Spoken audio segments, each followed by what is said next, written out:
Azarias Ruberwa ni umugabo uvukiye mu misozi y'amajyepfo ya Kivu, aturuka mu bwoko bw'abanyamurenge bakunze kuvugisha menshi abandi banyekongo bashingiye ku kuba batemera ko ari abanyekongo kimwe nabo, aho batotezwa abandi bakicwa bashinjwa kuba ari abanyarwanda. Na wundi ni Azarias Ruberwa, ni izina ritazibagirana mu mateka y'abanyekongo bitewe n'ibigwi bye.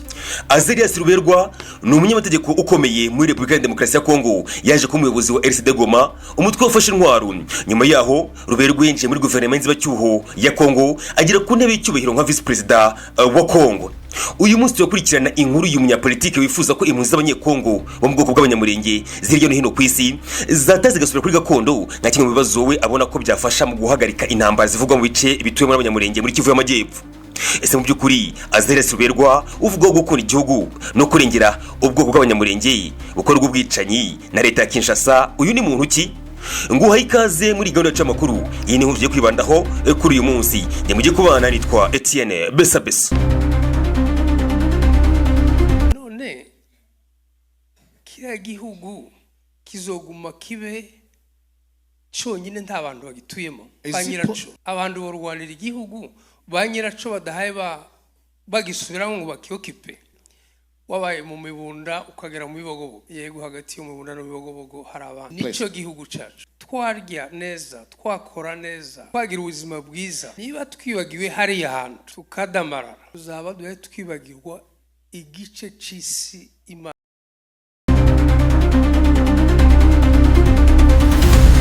Uwo ni Azarias Ruberwa Manywa, wavukiye mu ntara ya Fizi mu majyepfo y'igihugu cya Repubulika ya Demokarasi ya Kongo ahagana mu mwaka w'igihumbi 1934.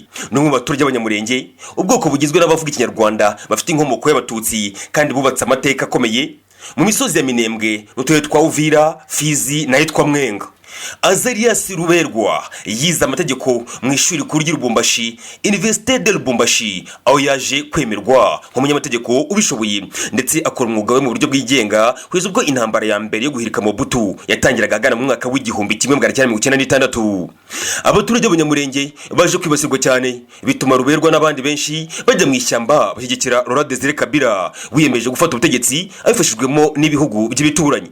Ruberwa yaje kuba umwe mu bakuriye iyi ntambara nk'umwe mu bajyanama cyangwa se ba komiseri ba AFDL, bisobanuye Alliance des Forces Démocratiques pour la Libération du Congo.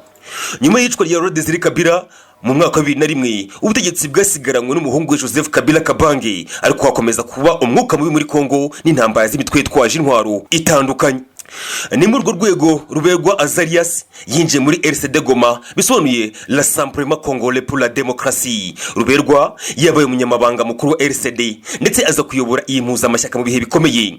Mu mwaka wa 2003 hashyizweho guverinoma y'inzibacyuho cyangwa se transition igizwe n'impande enye zaragaragaye cyane muri intambara ya kabiri. Hano harimo leta ya Kinshasa, RCD Goma ya Ruberwa, MRC ya Jean Pierre Bemba n'impande zivuga ko zazagariye société civile muri Kongo. Ruberwa yagizwe vice president ushinzwe ubutegetsi bw'igihugu, uburenganzira bwa muntu, itegeko nshinga n'amashyaka politiki. Ari kuri uyu mwanya Azarias Ruberwa yagerageje kwerekana ko ashishikajwe no gukemura ibibazo by'ubumwe bw'igihugu n'ivugururwa ry'ubutegetsi. Kuva mu mwaka wa 2010 kuzamura, Ruberwa yakomeje kugaragara mu myanya ya leta nka minisitiri w'ubutegetsi bw'igihugu mu gihe cya Perezida Joseph Kabila. Mu mwaka wa 2020 Ruberwa yisanze mu bibazo by'amakimbirane yatewe n'itangizwa ry'umujyi wa Minembwe nk'umujyi wigenga mu buryo bw'ubutegetsi, icyemezo cyateje uburakari bukomeye ubutegetsi bwa Kinshasa. Abaturage benshi bavuze ko ari inzira yo guha abanyamurenge ubwigenge bakajya repubulika iri imbere mu kindi gihugu. Ibintu byateje umwuka mubi, abenshi baramwamagana. Kubera izo mpaka, Perezida Felix Tshisekedi Tshilombo yategetse ko ibyo byifuzo byose bya Azarias Ruberwa biteshwa agaciro. Ibi bituma atangira kujyana ibibazo n'ubutegetsi bw'Kinshasa. Yatangiye gushinjwa kuba ashyira imbere inyungu zabo mu bwoko bwe bw'abanyamurenge kurusha andi moko muri Kongo. Azarias Ruberwa yaje kuva ku butaka bwa Repubulika ya Demokarasi ya Kongo ajya muri Amerika, aho atuye kugeza uyu munsi we n'umuryango we. Mu minsi ishize mu biganiro byamuhuje n'abanyamurenge batuye muri Amerika, yumvikanye avuga amagambo akomeye cyane yatunguye benshi. Yibutsa abanyamurenge bahungiye mu bihugu bitandukanye uko bagomba kuzirikana igihugu cy'inkomoko, ndetse anasaba ko batangira kujya basangiza abana babo amateka ya Kongo kugira ngo ntibazibagirwe kuri gakondo. Dufite ibibazo by'ubwoko mu gihugu cyacu. Igihugu cyacu si Amerika, igihugu cyacu si Rwanda, igihugu cyacu si Burundi, si Uganda, si Kenya. Niyo dukuriye muri ibyo bihugu, Canada na Australia, and Canada and a country of origin birizwa kuko imana iziremera buri ubwoko igice cyabo ku isi. Imana yadukebeye ku isi hacu kuva mu Rurambo ukagera mu Rugezi, wabaye mu Mibunda ukagera mu Bibogobogo. Yego, hagati yo mu Mibunda no Bibogobogo hari abantu. Nico gihugu cyacu, twarya neza, twakora neza, twagira ubuzima bwiza. Niba twibagiwe hariya hantu tukadamarara, tuzaba duhe twibagirwa igice cy'isi Imana yadushinze, kandi ntibikabe. Imana izabiturinde. Ndavuga bumwe gusa, ubundi bumwe nabuvuze, ni uguhorana kiriya gihugu plutôt mu mawazo, mu biteke, tukaza tukibwira abana aguriya ko abana b'Israeli bari Babylone n'ahandi bavuzaga inanga, ukazubwira abana bawe uti okay, dufite citizenship y'Abanyamerika ariko umunsi umwe tuzataha. Imba nsaziye hano, bishobotse n'amagufa yanje muzayajane hari. If it's possible, I will take my bones back there, like a Joseph. Niyo mateka y'ubwoko ko bubarizwa ahantu ntibwobarizwa mu isi. Uyu wabaye visi perezida wa Kongo Azarias Ruberwa yakomeje avuga ko ibice abanyamurenge batuyemo muri Kivu y'Amajyepfo ari ibice bikomeje gupfiramo urubyiruko rwinshi rw'abanyamurenge barwanda ukubaho kwabo. Asaba ko abanyamurenge bari mu buhungiro hirya no hino ku isi bagomba gusubira i Murenge nka kimwe mu byafasha guhagarika intambara muri aka gace. Bariya basore bahaye barwanira kiriya gihugu none ngo ni kuri zero, ejo ni Mugahwera, ejo bundi ni ku Kivumu, bwaburiya ni mu Rugezi, ni mu Rurambo, abandi bati Bibogobogo irafashwe. Niko bagenda bahasiga amaraso yabo regulierement. None kiriya gihugu kizoguma kibe cyonyine nta bantu bagituyemo, banyiraco abantu barwanira igihugu, banyiraco badahaye bagisubiramo ngo bakiokipe. Is it possible to fight for a land and not having people live in it?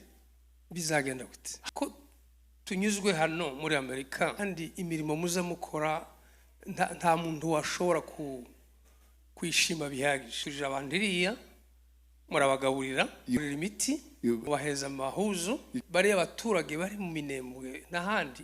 Mwebwe and you, tubivuge gutyo, ni mwebwe, it's you, because kandi Imana ntikabibagira. Ariko but at the same time hakenewe presence y'abantu ngo ari amaraso yaziriya ntwari zose abakomeye n'aboroheje agapfa ubusa atakaza igihugu, and at the end losing the nation, atari uko cyabuze abakirwanira, not because they can't find somebody to fight for it, but nobody to live there.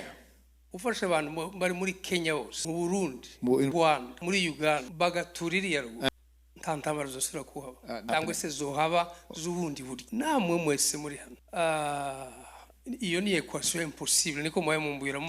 You might say that this is impossible equation. Uyu mugabo ni yashatse ko arashaka kutujana he, ariko niko bimeze. Igihugu cy'imisozi ngana kuriya, uzamona kugura umusozi hano umwe igice cy'umusozi sexakute aho kikagira inzuzi zimeze kuri twagita gusa ngo turagiye. Imana dufashe tuzabone igisubizo kuri bishobotse tukiriho bacubake.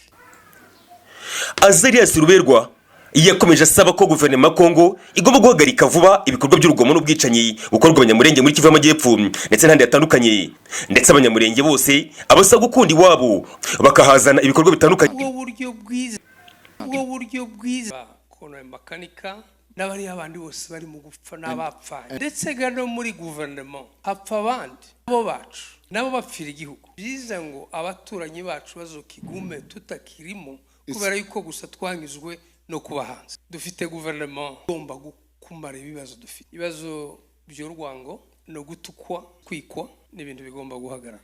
Nico kintu dutegereje muri. That's what we expect from the government. Hari pare ya guverinoma, hari pare y'ubwoko. Mu pare y'ubwoko ukuye kubayo, sinzi ko muza mu reba neza handi Imana yaje kubatuza. Mwaje gutura mu gihugu gitegetse isi, rero ntimwoba mu gihugu gifite imbaraga zingana gutya mota exploit izo mbaraga bihagije. Kunyere Washington ni nka Rome ya kera nitegetse isi, ziko mubikoraho ko hova mu ibindi. Imana mu kubazana gutura muri iki gihugu hariho necessairement umupango wayo. Mugira ubwira you have to have friendships. Have friendships n'abakomeye and with the strong people bategetse who are leading the world. bari muri iki gihugu who are in this country aho Imana yatuzanye, where God has brought us aho to, Imana yabazanye. where God has brought you to. Ibyo byose nitubikora tuzavuge twese nka Pahoro twarwanye intambara, on combattu le bon combat, nous avons gardé la foi, We've kept our faith, et nous avons achevé la course. and we've finished our race. Nituguma gufatikanya bizarangira ibibazo na ziriya ntambara wenda vuba kuruta uko tubite, ariko ni intambara zizarangira. Dutekereze ukuntu ko kubaka iwacu, kuri iwacu, our villages, and live there, gukunda iwacu, and love our nation, kuwajana amajambere, and take it development there, abana n'abuzukuru so that our children and grandchildren and great grandchildren, kwikubita ku mutima, they will be proud of themselves, nanje ngira iwacu, and also say, I'm going back home. umuntu wo muri Mexique kolege wabivuga, I'm from Mexico cyangwa se Peru or Peru cyangwa se Côte d'Ivoire, or Cote d'Ivoire, n'umwana wawe umwuzukuru uzavuga ngo nanje ngira iwacu, and your children, grandchildren will say, I also have a home. Azira Silberwa ni umwe mu banyapolitike baciye mu nzira igoye banyura mu makuba y'intambara, ibikorwa bya diplomasi n'amakimbirane y'ubwoko. Ni urugero rw'uko politiki ya Kongo yagiye iyoborwa n'abantu babonye byinshi mu buzima bw'intambara no gushakisha ubwiyunge.